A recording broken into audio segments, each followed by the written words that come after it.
Well, hello there, fellow humans. Today is Sunday, the 8th of January, 2023. And I just finished last night, I just finished watching this series on Netflix, Harry and Meghan, about Prince Harry and Meghan Markle. Now, this might seem like I don't know, an odd subject for me to talk about, but I find it interesting. I want to share. I have a desire to share and talk about it. I think there's a lot we can take away. I think there's a lot we can learn from that couple, from the conversation around them, from the conversation around the royal family. I think there's some really big lessons to be learned, actually, in my head anyway. So I want to discuss it. And as a lover of truth, I like seeking to understand it. I like to share my thoughts around it, and I want to experiment on YouTube with sharing my thoughts. I've did a lot, multiple years ago. I was sharing a lot of stuff I believed in, and I went kind of shy, quiet lately, but I want to get back to expressing it. And in the last video, you may have seen I discussed the lie around Santa Claus. So there's a big theme around lies and truth. And before that was about Liver King. And so, yeah, just sort of things that come up in pop culture, Western society surrounding where I see injustice or whatever. I want to speak. Now, the one thing I didn't do in that Santa Claus live video, due to pretty much my own lack of humility, was to address, and I think this is something I should, if I want to continue to share, I should try and discuss as I go forward with these videos, is why I'm drawn to the subject, why it bothers me, or why I'm irked by the subject. As for the Santa Claus one, especially, like what emotional pain that I'm holding on to that evokes such a response from me. Because I mean, I think you can have the discussion. I think it is an important discussion to have, but I clearly have some anger about the subject. And to analyze that, I'd say, yeah, something from my childhood around innocence, being taken advantage of, cheating children, I guess would relate to me. Naivety, children, can see them as naive or gullible, and taking advantage of that with a lie like Santa Claus, which is, in my eyes, not necessary. So there's some anger in me, but I guess from my childhood about that kind of situation happening, which is going to drive maybe many of these discussions that I want to have. But that's not to say I don't think that there is some genuine value in having those discussions and in me sharing these discussions, because I think there is a rise on YouTube in sort of accountability YouTubers and YouTubers that are calling out things as they see them when they see unjust things, and there's less allowance to get away with. There's a lot of people calling out con artists, scam artists, and stuff like that. There's a whole YouTube around that. People like CoffeeZilla and the Logan Paul thing that's going on right now. There's there's a rise of accountability YouTubers, which I think is a fascinating thing. But I think as we do it, we always have to make sure we check ourselves into why we want to call people out on their stuff. And so, yeah, these conversations I find interesting, and this Harry and Meghan one, I think there is a lot to take away from it. So I got some notes here. So yeah, basically, as an experiment, I want to continue to try to be more open and share my thoughts and stuff, and just add my voice into the mix, either whether that's for truth or against lies. I guess that's kind of the same thing. But like I say, the last two were calling out lies. This time I want to speak, defend where I see some truth and some beauty and some love that is getting really quite attacked in in quite a cruel way, and quite a convincing way. I see a lot of people seem to be siding with that side, and I wanted to put my voice in the mix. And so just to intro the Harry and Meghan thing, I'm not doing this because I'm like massively into the royal family. I know people might be watching this all over the world and think maybe I'm British and every Brit knows about the royal family. I know people that are from Britain know that a lot of Brits aren't too bothered, but there is certainly a huge space for any discussion of the royal family in the tabloids, in the news in the UK, but also worldwide. Like, there's huge fascination, eyes on the royal family worldwide, and the numbers they quoted of people watching, the Queen's recent funeral was like several billion or something. And I was like, I don't know if I believe that number, but who knows? Maybe there are that many billion around the world curious to study and watch the royal family, and to follow all the drama that goes on. And with the royal family, I've definitely gone down many rabbit holes around them that people watching this may have gone down themselves. Certain conspiracies and stuff. I'm not saying I'm not here to discuss these conspiracies. I don't know what the deeper truths of them are. Um, to be honest, I'm not sure what the royal family truly do. I don't know what purpose they serve right now. I guess we could talk about that later. What the purpose could be, how it could be. I remember having a lot of respect for Diana. I still hold respect for Diana and what she kind of went through, what she faced, what she stood up for, and then the consequences of that inevitably that happened to her. Very harsh. And so you've got the son of Princess Diana who here, and his partner that he shows that he seems to have fallen in love with, and who he's choosing to marry, who's not come, just like Diana wasn't born into the royal family but married into it, and what Diana faced. And you've got a very similar parallel here going on with who Prince Harry chose to marry in Meghan.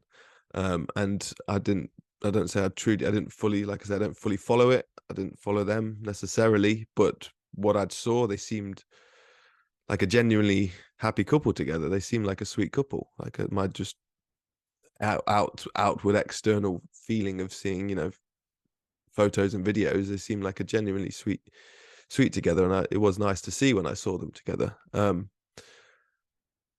I remember some years ago, and after they got married, she's some American mixed race girl gets married into the British royal family, and there was a clip surfaced around Twitter. I think I saw it on, and and some reporter asked Meghan how she was doing, and she nearly broke down crying.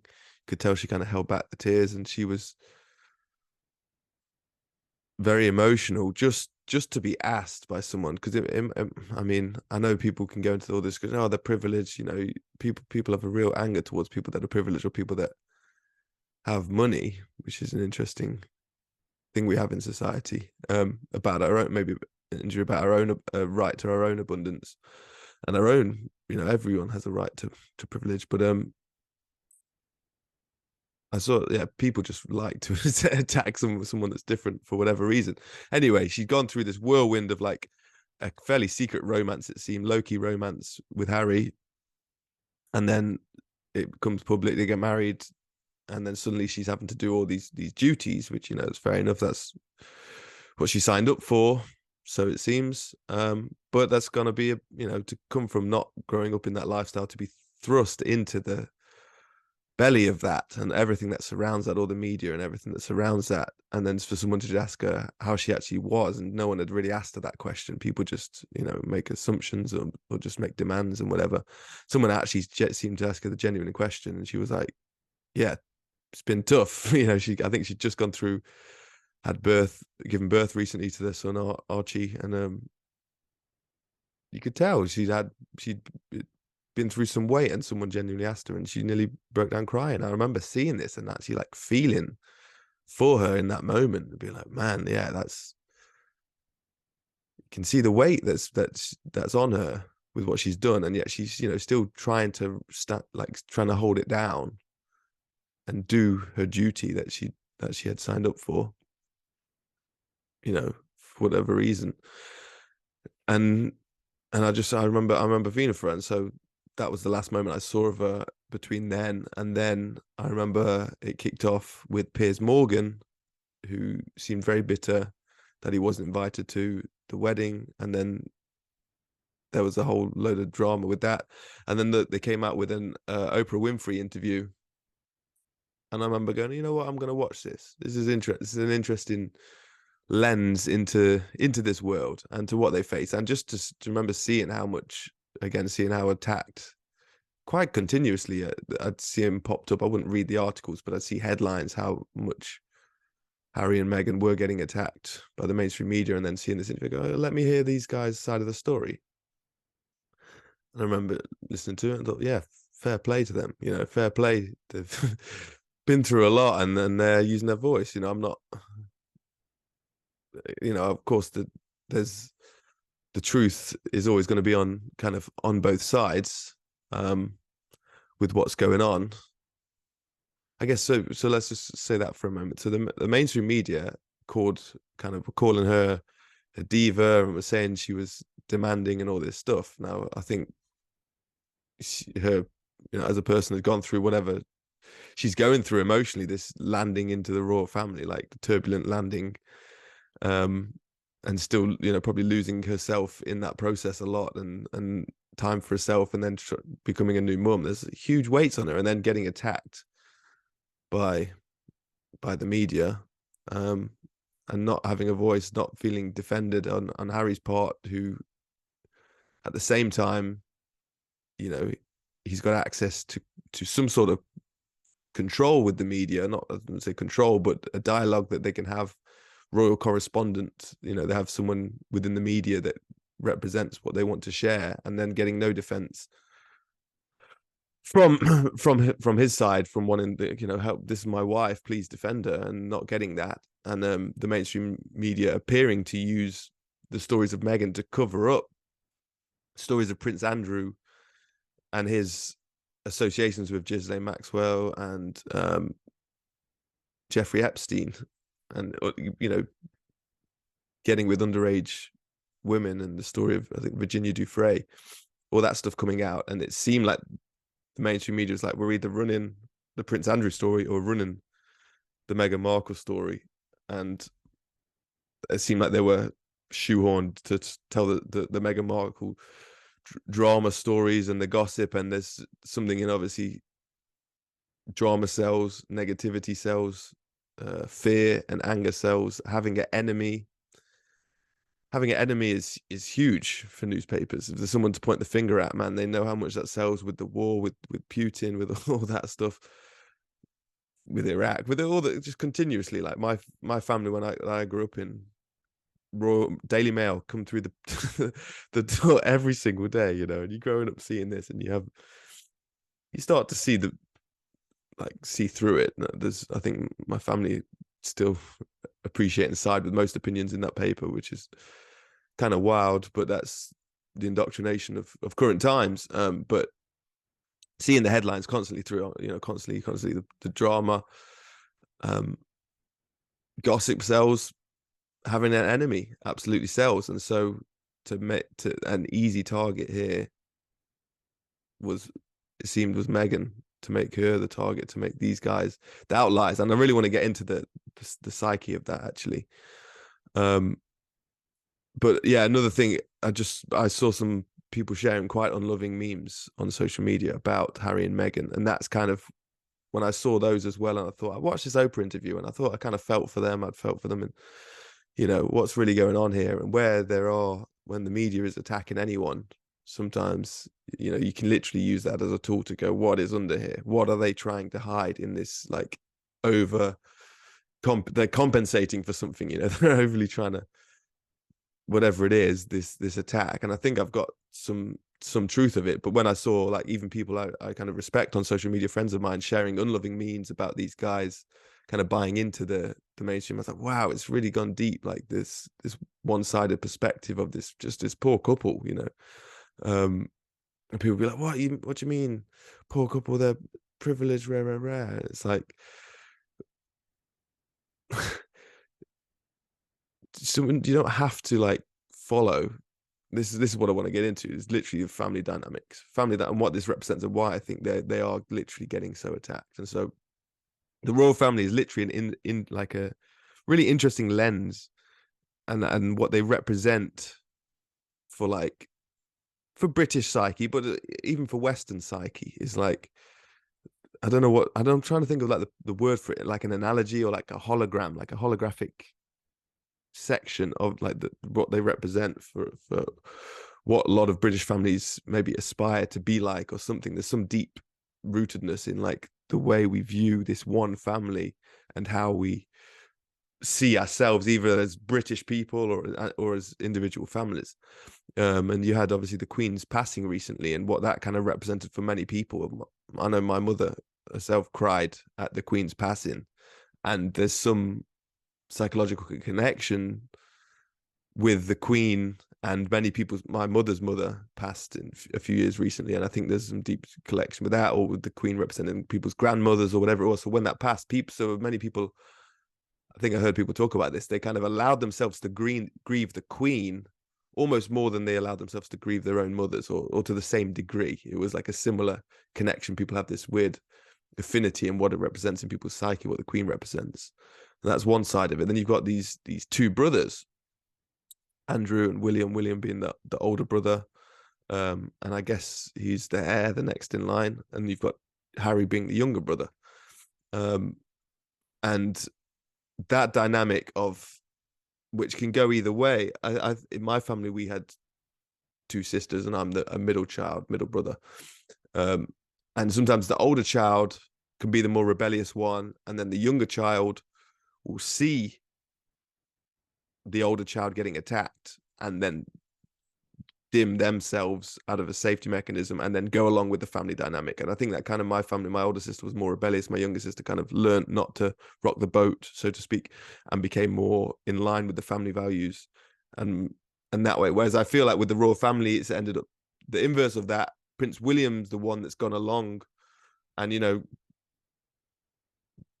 born into that. Like, I cannot imagine that being born into that responsibility of being an heir to what it currently is in society.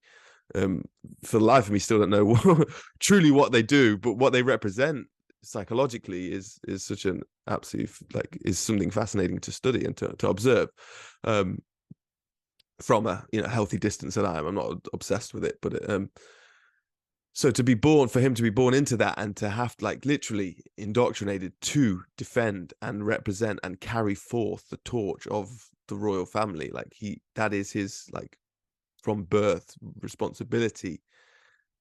And then Harry I don't think quite had that weight on him in that sense. And so he's the one that's ended up, like I said, the inverse of my family, where the younger ones ended up being maybe more rebellious and gone, hang on a minute, that doesn't seem like, why should we do it that way? Why, and challenging this dynamic. And then you've also got, I mentioned earlier, Prince Andrew, which for many people can represent, sort of an overly touchy, creepy kind of uncle figure, which I don't, maybe there's some, like, I've heard some story, I don't know, won't go into that in my family, but I think there's more that kind of covert, subtle child abuse than we think. And many people even watching this might have had, like, maybe females watching this might have had a sort of uncle figure like Andrew was, maybe, a bit, they were very wary of, and the family kind of almost defended him. I have one friend, I won't name her, but shared one story with me about her uncle and the family not defending her even to this day. She calls out her parents about the situation, and they kind of just tried to throw it rug it under the carpet. So you've got the Andrew figure there, and then that happening, and then using the child or the child's partner as the scapegoat to cover up this story is a crazy dynamic. You've got Meghan coming into the family from an American family, being sort of an actress, not the highest, like, of known actresses, but an actress from sort of Hollywood. I think she was in Toronto filming, but coming into this family and then challenging the whole race beliefs. And I, again, from my family, maybe it's just a big representation things in my life, but I think that many people can relate. My older sister, married a mixed race partner, Andrew, different Andrew, obviously. And my gran, who was very old at the time, said things about it. My grandma said things about it, about his race, not fully attacking, not fully, like, against it, but certainly comments that you'd consider racist, that you wouldn't say and not think they were racist in anyone. Kind of, I mean, you could say that's a generational thing, whatever it is, but there's this what happens with this Meghan and Harry thing brings up the conversation of race and how prevalent racism still is in our culture. And we'll definitely get deeper into that. Do I want to go into that now? Yeah, I think I'll go into that now.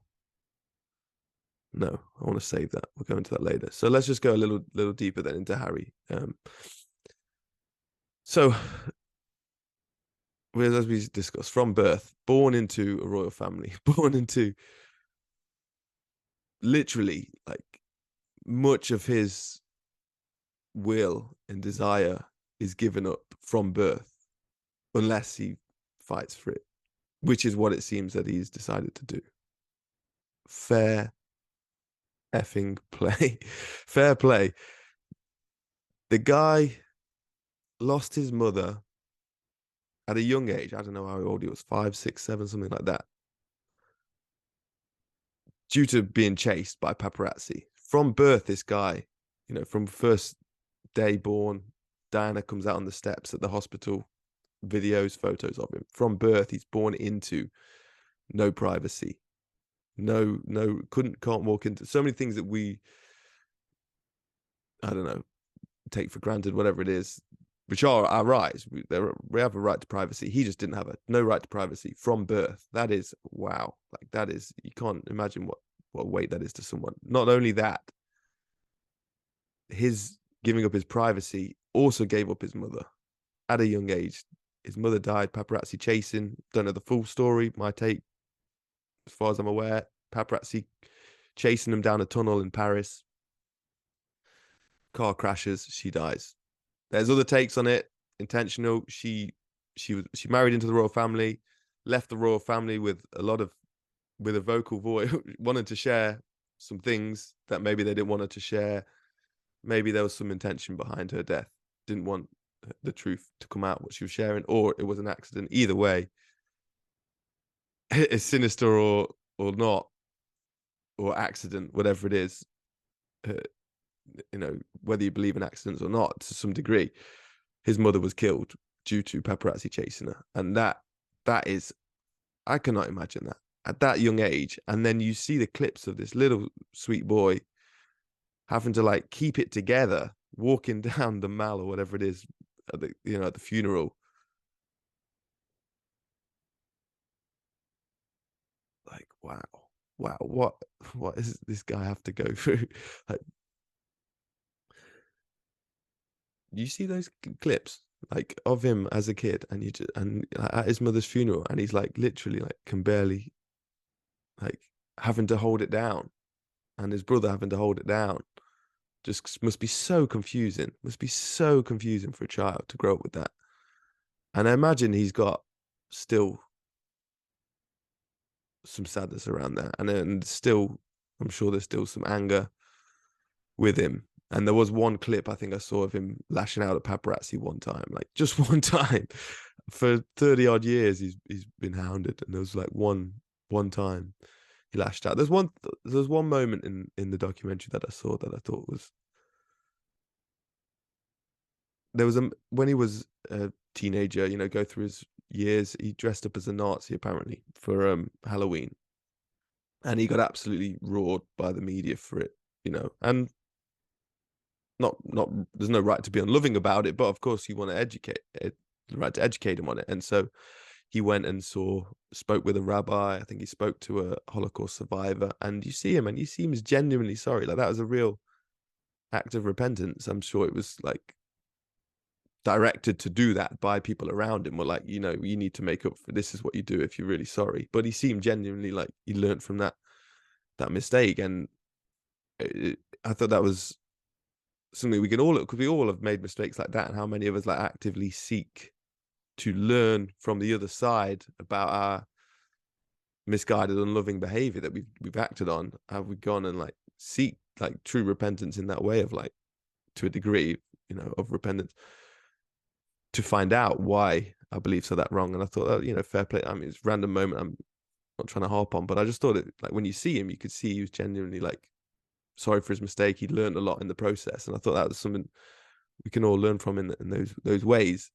But back to kind of his mother, it's interesting the way I see and believe that the law of attraction works is he's attracted, as I believe he's got some unfelt grief around his mother, some unfelt anger around his mother's scenario, his mother getting killed. He's then attracted in to help him feel those stored, bottled, unprocessed emotions. A female, his partner, is going through gone through and going through the sort of exact same scenario of being unprecedentedly hounded by the media and all privacy and rights stripped away, like to the bare bones. And so interesting that he's attracted that, and I think there's still some stuff in him with that. And moving on briefly to Meghan. I again didn't know much about her. I think she was in the program Suits. I didn't watch Suits. But there's a clip of her you see when she was 12 years old, I think, standing up for women's rights. There was an advert on TV about women cleaning pots in the kitchen, and she wrote this letter to the brand saying, why is it just women cleaning pots in the kitchen? Why not men? And I think they subsequently changed the advert. So a history of sort of standing up for equality from a young age, which is interesting to see. Fast forwards, meets a guy, fall in love. They're in Africa together, sharing private for relationship was private for months. Seemed like sweet time. Obviously, you don't see too much into it. But then fast forward to the wedding, and it seems like her father sold her out, did some paid photo shoots to for 70 grand, 100 grand, something like that, for newspaper articles, magazines, whatever it was. Did some photo shoots with him prepping to be aligned with the British family or whatever it was. Her half sister started attacking her, so her father had a child with someone else. That was a half sister, started attacking her, and yet she became friends with this half sister's daughter. So her niece, she became really close with, even though that girl's mother was attacking her, and she wasn't allowed to have a niece at the wedding. And then the media attacked her because she didn't. After her father sold her out to the media, I think basically she decided not to invite her father to the wedding and said, you're not welcome. Which is, if someone's who's going to act unlovingly and literally sell you out, sell stories about you to the media, and then going to act like everything's okay, maybe they don't want you at the wedding. And she didn't, and so then again the media attacked her for not allowing a father to come to a wedding, and I think her sister was attacking her, and she didn't allow her. And there's that's part of the drama, which we're definitely which we will get into. There was one bit I saw, Dirt Nasty, Simon Rex, who's a rapper. Shout out to Three Loco. I think it's Andy Menonakis, Riff Raff, and Dirt Nasty. Just a random. They did a few songs, rap songs, which were quite funny. And he's done. Oh, the washing machine's gonna beep for a minute. I don't know if you can hear that. But anyway, there was a newspaper article. Apparently, they tried to. He might have been with her, got with her before Harry got with her, something. And they offered him 70 grand to like dish the dirt on her, and he'd denied it. So big up the integrity of Dirt Nasty for that. It was cool to see, if that's the truth. But yeah, essentially, I don't know too much about history, but what she's attracted here is a wild one. I can only relate from my experience, right? So I've a lot of emotions that I've not gone through. I think relating to being misunderstood as a child, being treated untrustworthy, and I think because of my refusal to feel them and my digging my heels in resistance to that, I manifested a scenario when I decided to not be vegan, where I felt I got attacked, and I felt, well, I refuse to feel, but I believe at some level I feel misunderstood. I believe I misunderstood, and felt untrusted with the whole scenario. which I'm gonna have to go into. But anyway, I felt like that was a huge law of attraction from my childhood to my adulthood. My resistance to my emotions manifested law of attraction to help me, to help as an assistance tool to help me release these. And I'm still gonna have to go through them. But the law of attraction ramped up to push me into this. And so there's something in her childhood, I believe, she's attracting this scenario. The same reason Harry's attracted her, like this perfect God's laws, like working in harmony, bringing people together to trigger each other's emotions and go through things. I don't know what that is, but there's something in there. But definitely, you know, there was still a lot of good, like, seems like, you know, fight. I don't believe you have to fight, but like speaking up for justice and speaking up for truth. I feel like there's still maybe some anger there with her. I don't really know, but loving intentions on some degree, some level, definitely loving intentions. And there's a bit that she did for the survivors of Grenfell, which was a really nice piece. I think in the documentary you see how she went to help them.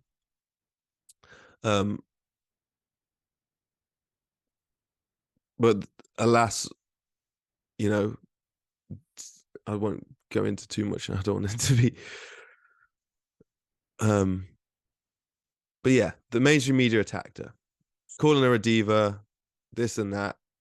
She's got emotional. They've moved to Canada. They got 6 weeks of peace. Then the paparazzi find out where they live, and suddenly, and you see these beautiful clips, nice, serene location, which beautiful location, beautiful sunsets, nice spacious house, which we all have a right to, some level. We all do have a right to that kind of abundance and privilege. Suddenly stripped away. People, paparazzi surrounding the house, helicopters, all this sort of stuff. No privacy stripped again. And what it seems like, well, first I'll say this. Yes, the truth is on both sides. Like, you know, they're saying the truth is on both sides, but that doesn't mean that the truth is 50-50 from both sides. Because unless both parties are equally loving, let's say, in their analysis, or equally fair in their analysis, then it's not going to be 50-50. If one party is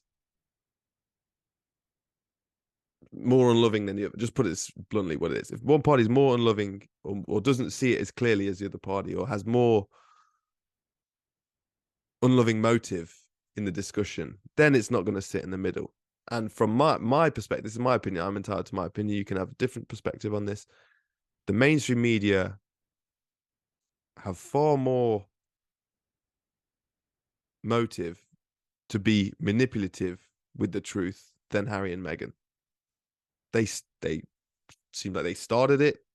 They get clicks from it. They get huge amount of views. They sell papers. They get clicks on their website with clickbait titles, with gossip, with having an enemy, with having someone to point the finger at. Whereas these guys on the other side were just a couple. Like, we tried to do everything you wanted. And I don't know, again, I don't know the full story. This is their side. They tried to do everything the royal family wanted, all the obligations, all Harry's birth obligations, all Meghan's marriage into the family obligations. All they have to do, all the tours they have to do, whatever it is they kind of do. But it seems like, I'm sure it's pretty full on. I'm sure it gives up a lot of their own. They have to give up a lot of their own desires to go and fill these obligations. And they do that. They give up everything. They do what they're obligated to do, and they just get attacked. And then they ask for some defense, and they don't get defended. They get used as a scapegoat for whatever it is. And, you know, fair play to them in this document. They do not point out Prince Andrew. I think they have much grace, more grace than me, I'm sure, in like their ability to not. I'm sure they held a lot of stuff back. I'm sure they could have pointed a lot more fingers back in the other direction that they didn't do. And you won't see this in people who are gracious. You won't notice what they don't say, right? And I think that's what a lot of this they don't say in this stuff is they never mention that she was used to cover up the Prince Andrew stories, which I think was a huge part of what the stories were about. As I rearrange my legs, so I will say, if the truth is somewhere, if the truth is in the middle, well, the truth is in between. It's, I don't know, the mean but not the mode. I don't know why, I lost that, forgot that memory from the averages. But you've got, yes, the truth is in between, but is it in the middle when it comes to the mainstream media and what they have got to get from it compared to what these guys were losing? I don't think it's in the middle. I think it's somewhere much closer to Harry and Meghan's truth. So that's why it was nice to watch this piece and to see actually, this and the reward actually for me, which I'll get into at the end for watching it, was it was much more enjoyable than I even thought going into it, and I got a lot more from it. But to go back to this,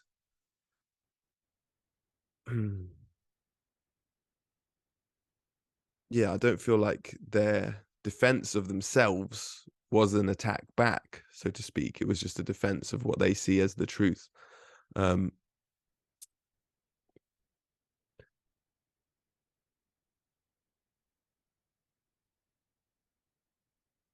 and here's the crux. Here's the crux. We'll go to the crux of this conversation of what I wanted to discuss here. The fourth commandment of the 10 commandments. Honor your father and your mother, that your days may be long in the land which the Lord your God gives you. Honor your father and your mother. That is a huge, it's has a huge undercurrent of influence in society, in the West, massively in the East as well, you know. But in the West, it's still a huge undercurrent of influence in society. And so, and I think this comes with, creates huge turmoil and problems in children as they become adults, because we are taught, we are seen around everywhere to honor our parents and to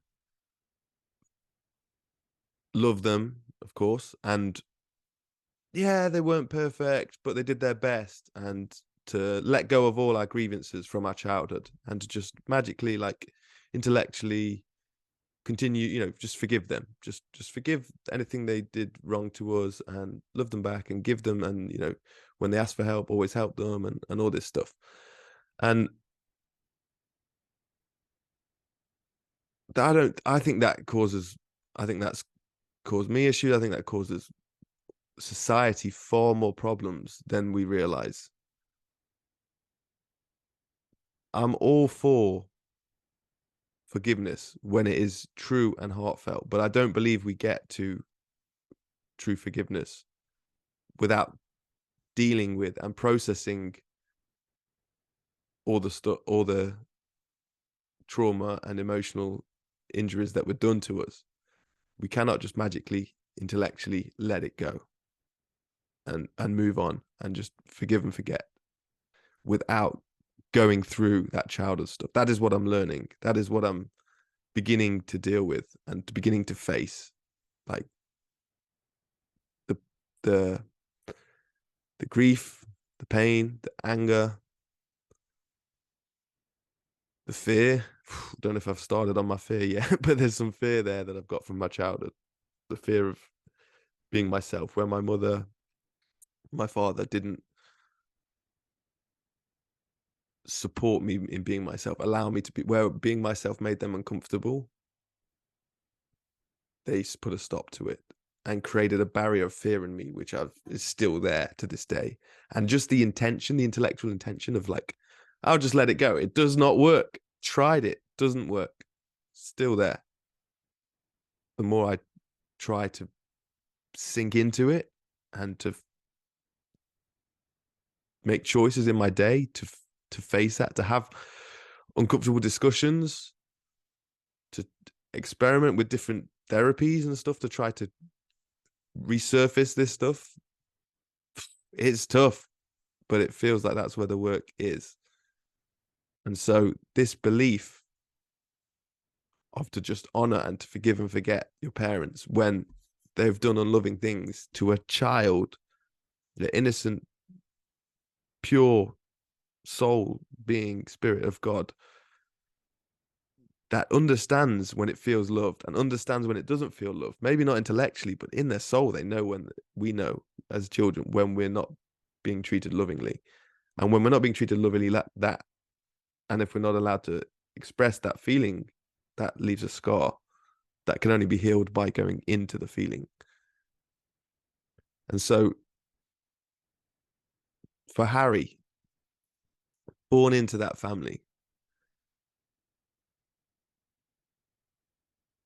honoring, well, you could say that maybe he tried to honor his mother, with his, but honoring the family, doing everything the way the family wanted him to do, bringing Meghan in and them together doing everything the family wanted them to do.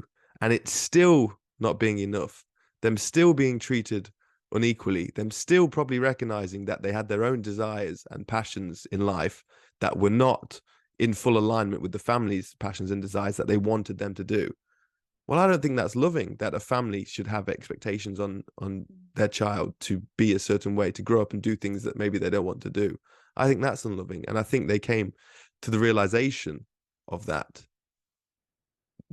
well, we're doing everything you want us to do, and you're still treating us unlovingly, and you're still treating us unequally. And we aren't going to have it. We're going to stand up for love. We're going to stand up for equality and for justice. And we're going to step away from you guys and look at the fallout when they chose to step away. Like, this is the fallout. This is what happens when you go against the fourth commandment in society. In this, the human psyche of like this representation of what the royal family represents for so much. There are people attacking Harry and Meghan on the side of the mainstream media that I just, well, the mainstream media attacking them, the royal family speaking out against them. William, I don't know, you don't know what's really the truth, but it seems like he seems really unhappy at his brother because his brother's decided to go, hang on a minute, I don't want to follow that path. I want to follow my own path. What would love do? Love would allow the child to do. We all hear that with whatever maybe we follow or we have those beliefs. Yeah, I just want my child to grow up to do what they enjoy. I want them to find their passion and do that. Well, can we give these guys the same? And actually, when you watch them move and watch what they do, it's just they are huge proponents for justice and for love and for equality. Like, that's what a great representation for the royal family to have. If you allowed them to go and do their thing and flourish in their own way, it would have been beautiful. But yet they didn't like it. They were still maybe too unique or too themselves in some way that the royal family didn't like, that the media didn't like, that they tried to shut it down. And yet these guys fought back. These guys said, hang on a minute, we're not going to fall in line because you're the ones being unloving here. You're the ones making demanding expectations of us. And we are equal humans with equal rights to freedom and to make our own choices and to follow our own passions and have our own beliefs. And so we're going to thank you, but no thank you. We're going to do our own thing. And that's what they did. And this is the hammer that came to them. This is the kosh that the family tried to bring to them for stepping away. And so that is what we face. That is what each of us face. Many of us, most of us maybe face when we try to correct the wrongs, the injustice that maybe our families have done. And we try to call it out and we're told, yeah, well, we did our best. Okay. Not judging what you've done here. But that's not to say that it still wasn't traumatic. That's not to say that it still wasn't painful.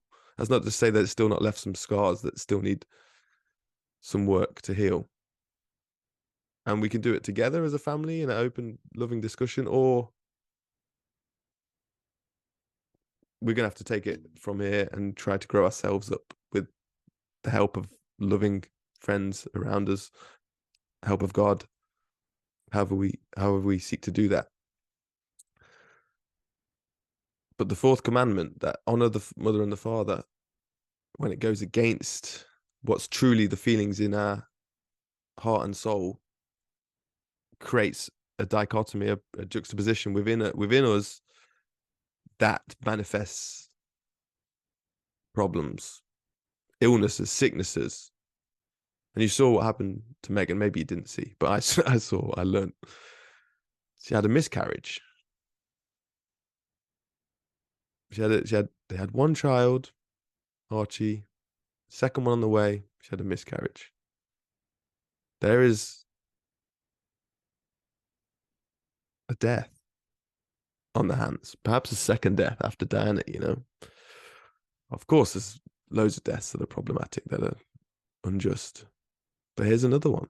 You know, she the stress of what the media and the royal family put her through caused her to miscarry. That's half a soul right there. That's gone straight to the spirit world. That's not got to experience life on earth. Of course, there's some responsibility on her as well, but I think a huge part is the demand from the media, from the people who support the media, from whoever, to obsessed with negativity and the attack on these people. So that happened, and then, you know, bless them, they had another child. They've had a second child, third, but the second one that's on earth now, Lily. But there's a book I read recently, The Body Never Lies: The Lingering Effects of Hurtful Parenting by Alice Miller, which goes deeply into this. That was one of the things that brought to my attention. I'll share the brief synopsis of that book. Miller shows how a child's humiliation, impotence, and bottled rage will manifest itself as adult illness, be it cancer, stroke, or other debilitating diseases. Miller urges society as a whole to jettison its belief in the fourth commandment and not to extend forgiveness to parents whose tyrannical, child-rearing methods have resulted in unhappy and often ruined adult lives. A lot of the stuff in our adulthood is carried over from our childhood. A lot of the issues, drama, laws of attraction that we're bringing into our life, pain that we still are aware that we're still feeling, addictions that we can't seem to control, are results of our childhood trauma.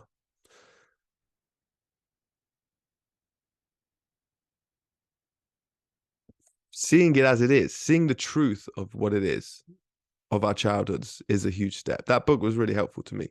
In just, I mean, there's lots of other books. I like a lot of novel type stuff as well, but as a sort of factual, psychoanalytical book of looking at many different stories of people's childhoods and their illnesses they get in adult life, and actually starting to face the truth of their childhood and how the diseases started to alleviate, rather than just like intellectually thinking. Many of us think we've just let go of this stuff, we've just moved on, and you know, this fourth commandment attitude of like, but we've got to honor them, at all costs. And I think it's okay, and I support people who want to challenge that and want to actually stand up for themselves and to be their own person and to grow themselves up.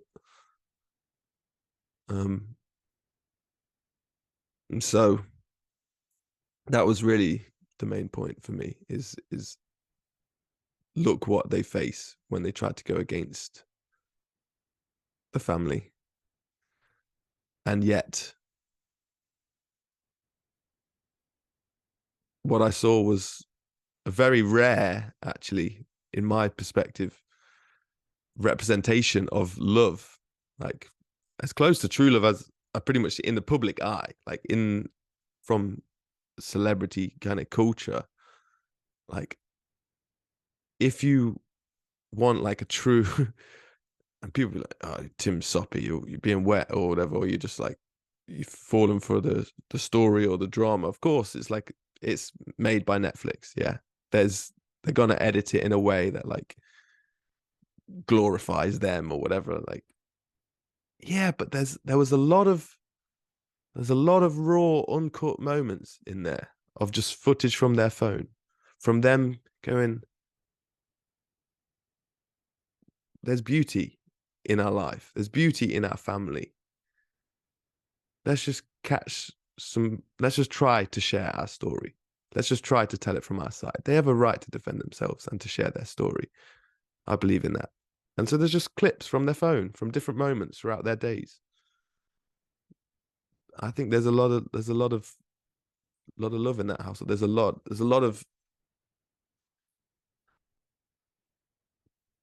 of couple goals in what they do, in the way they live, in the way they support each other. There's people like hating on Harry for being like thinking that he's like too like she's wears the trousers of the family and he's too like just stand up. I saw a man supporting his woman like in a beautiful way. I saw a woman that loves her man. Like if you want to see a good representation of love, it's quite. I feel like it's from maybe from where I'm looking, and maybe people can share good examples of other. That'd be great actually. Share other examples of like true love stories. Um, but it's nice to see it like a documentary. When a documentary starts and you can see that it's true, it's not like just recreated. It's a special moment to see, and so to see their relationship and their family and them standing up and standing against the going against the grain and all the pain and turmoil that unearths, and yet them still feeling like it's the most loving path to take, even if it stirs up other people's pain. I really commend them for that and support them for that. When you've got these other, like the mainstream representation of masculinity right now is so distorted with, you know, Andrew Tate and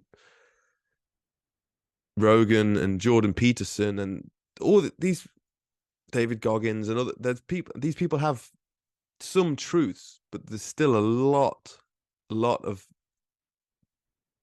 uh, pain that they are acting on that is causing them to believe falsities and them teach falsities, which I'm starting to recognize now. Um, that are representing masculinity not in a true way. That I think Harry is a lot closer to than almost all of the other things I see. The only other couple that I would say that I see represent love in a more true way, and it's undeniable. But for me, um, Divine Truth, Jesus and Mary are a great representation of love and what they teach and what they have to share with the world and to live their passions and their beliefs despite even more turmoil to a degree than Harry and Meghan, um, to a large degree, even more attack than that, but in a different way. But still, there's a couple. Divine Truth, teaching the Divine Truth to really learn about love and all this stuff. I will always direct people in that direction because I'm trying to learn from them. So my take is still very scarred with my own injuries. Um,